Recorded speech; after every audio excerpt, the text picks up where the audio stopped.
Dalam penentuan awal Ramadan, awal Syawal, Kementerian Agama menggunakan dua metode sekaligus, yaitu metode perhitungan astronomi atau yang dikenal dengan pendekatan hisab, ya, dan juga sekaligus menggunakan pendekatan ru'yatul hilal secara empiris. Jadi dua-duanya digunakan. Baik. Kan kalau Kementerian Agama sendiri menggunakan dua metode tersebut ya Pak, hisab dan Betul. juga rukyatul hilal. Ya. Apabila salah satu pihak atau organisasi masyarakat atau kelompok begitu Pak yang menentukan satu Ramadan dengan salah satu metode saja antara hisab atau rukyatul hilal, apakah sah atau bagaimana Pak? Jadi ini bukan persoalan sah atau bukan sah ya, karena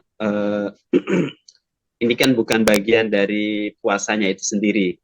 Jadi hanya untuk menentukan sesungguhnya kapan awal puasa itu dimulai. Jadi bukan bagian dari puasanya yang sah atau tidak sah. Jadi pendekatan baik hisab maupun ru'yat itu dua-duanya dipergunakan dalam penentuan awal bulan ya. Sebagian organisasi keislaman lebih menitik beratkan pada perhitungan atau yang disebut dengan hisab. Sehingga dari perhitungan itu sudah bisa ditentukan ya berdasarkan perhitungannya.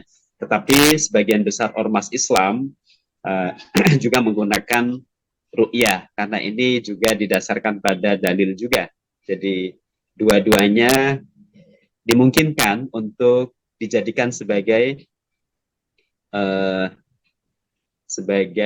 instrumen dalam penentuan awal bulan Ramadan dan awal bulan Syawal. Di kalangan ahli hisab dan ru'yah di Indonesia dan juga negara-negara Mabim. Mabim itu 4 negara ya. Mabim itu menteri-menteri agama Brunei Darussalam, Indonesia, Malaysia, dan Singapura. Itu telah memiliki satu kesepakatan karena berdasarkan pada hasil ru'yatul hilal yang dilaksanakan selama ratusan kali, itu ada yang disebut dengan kriteria imkanur ru'yah, Mbak. Kriteria imkanur ru'yah itu begini. Kriteria menurut perhitungan bahwa hilal itu bisa dilihat, namanya visibility, dilihatnya hilal ya. Itu berdasarkan kriteria yang ditetapkan dari hasil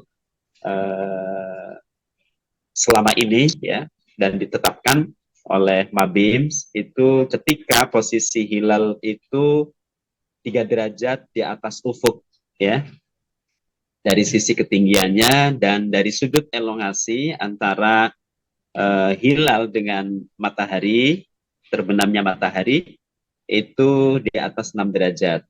Nah itu namanya bukan syarat mutlak ya, namanya kriteria memungkinkannya hilal itu dilihat berdasarkan perhitungan hisab begitu. Jadi itu sebenarnya perpaduan antara hisab dengan ru'yah tuh di situ sebenarnya. Sudah tahu informasi terbaru belum? Kalau belum, langsung cek YouTube Liputan MSCTV. Jangan lupa subscribe, komen, like, dan juga share.